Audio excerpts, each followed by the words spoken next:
Assalamualaikum warahmatullahi wabarakatuh. Perkenalkan, nama saya Yanuar Ali Ibrahim Anwari, NIM 220512041159 dari Prodi Teknik Informatika kelas D tahun 2022.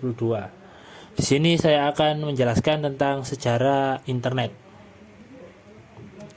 Ya, pengertian internet sendiri yakni internet adalah kepanjangan dari Interconnected Network yang berarti jaringan yang saling berhubungan. Ya, ini adalah sistem jaringan komputer yang saling berhubung secara global dengan menggunakan paket protokol internet TCP atau IP untuk menghubungkan perangkat di seluruh dunia. Jaringan-jaringan yang terdiri dari jaringan privat, publik, akademik, bisnis, dan pemerintah lokal ke lingkup global dihubungkan oleh beragam teknologi elektronik, nirkabel, dan jaringan optik. Kemudian yakni sejarah dari internet itu sendiri.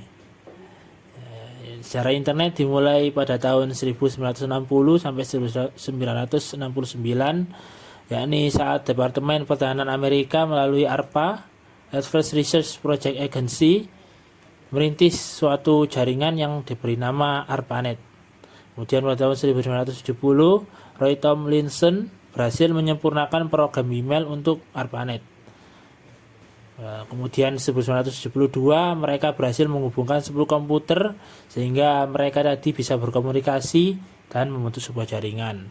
Kemudian tahun 1973 ARPANET yang dirintis oleh ARPA tadi itu mulai dikembangkan keluar dari Amerika Serikat, yakni di komputer di Universitas College London, menjadi komputer pertama yang ada di luar Amerika yang bergabung pada jaringan ARPANET.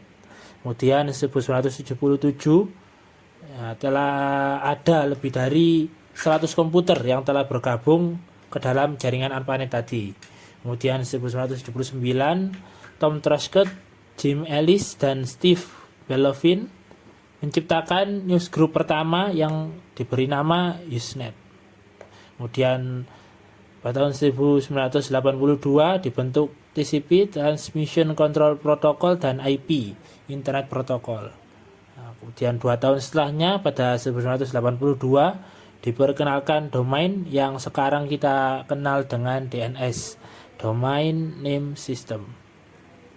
Selanjutnya pada tahun 1988, yakni Jarkko Oikarinen dari Finlandia menemukan IRC atau Internet Relay Chat. Kemudian 2 tahun setelahnya 1990 tim Berners-Lee menemukan editor atau browser yang bisa menjelajah jaringan yang disebut yang biasanya kita lihat di browser yakni WWE, World Wide Web. Kemudian pada tahun 1994 yakni situs internet tumbuh menjadi 30.000 alamat web, muncul virtual shopping atau e-retail pertama internet, dan tahun ini juga Yahoo didirikan, serta pada tahun ini juga internet mulai masuk ke negara kita yakni Indonesia. Selanjutnya yakni pengaruh dari internet sendiri terhadap kehidupan kita. Yang pertama, dampak positif, memudahkan jarak komunikasi. Tentu kita sudah bisa melihat sendiri.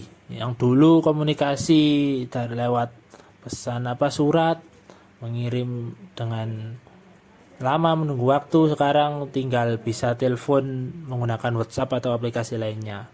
Yang kedua, memudahkan mencari informasi. Tentunya dulu kita ketika mau mencari informasi harus beli koran, ke perpustakaan, mencari buku, membaca buku, mencari informasi yang kita cari. Sekarang kita tinggal membuka Google dan sudah menemukan apa yang kita cari begitu dengan mudahnya, hanya memerlukan jaringan internet.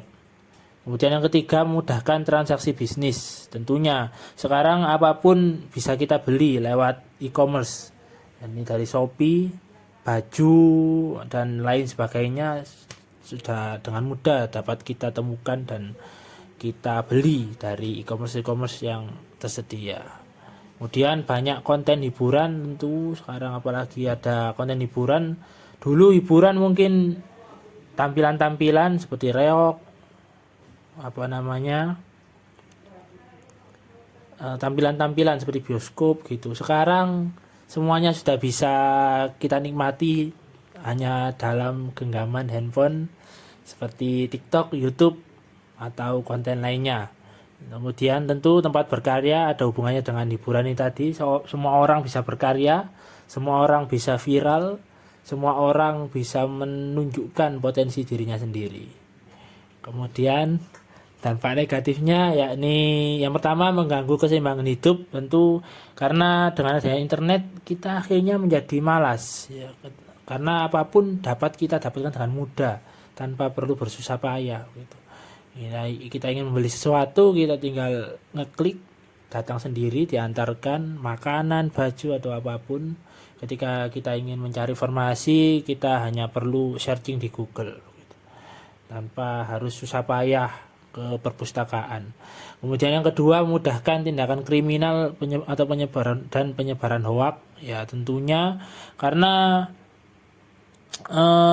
dengan adanya internet kita bisa menghack atau mencari data pribadi orang lain dengan mengakses celah-celah keamanan internet. Jadi data orang lain yang bersifat privasi mungkin dapat kita ketahui, dapat kita